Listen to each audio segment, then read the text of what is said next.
ये सिर्फ रेत नहीं है, ये आरक्षक की लहूलुहान वर्दी की कीमत है।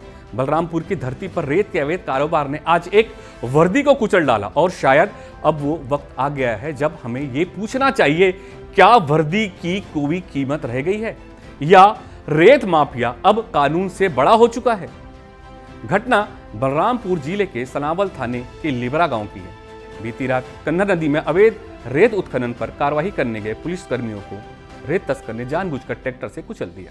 आरक्षक गंभीर रूप से घायल हुए और अस्पताल में उसकी मौत हो गई। ये कोई हादसा नहीं था, ये एक सीधा संदेश था, कानून हमारी जेब में और हमें कोई नहीं रोक सकता। स्थानीय सूत्रों के माने तो लिबरा और आसपास के इलाकों में पिछले 6 महीनों में बड़े पैमाने पर अवैध रेत का उत्खनन हो रहा है।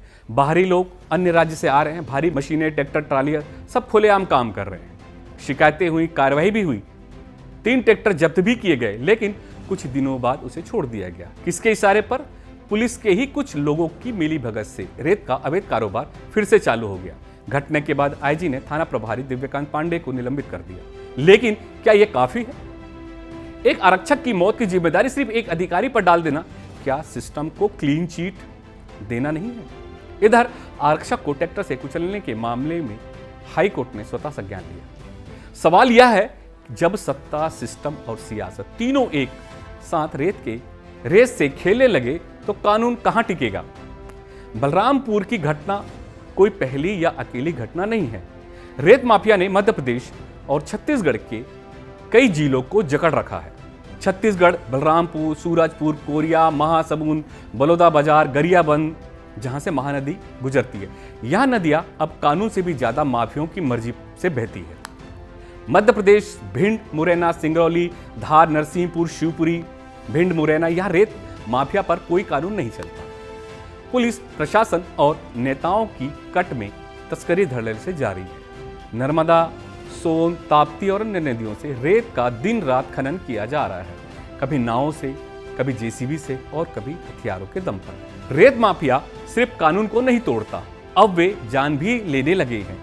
भिंड में एक पत्रकार की हत्या, सिंगरौली में एक तहसीलदार पर हमला, धार में पुलिस पर गोलीबारी, अब बलरामपुर, छत्तीसगढ़ जैसे शांत जगह में एक सिपाही की हत्या। क्या अब भी हम कहें कि ये सिर्फ अवैध उत्खनन है?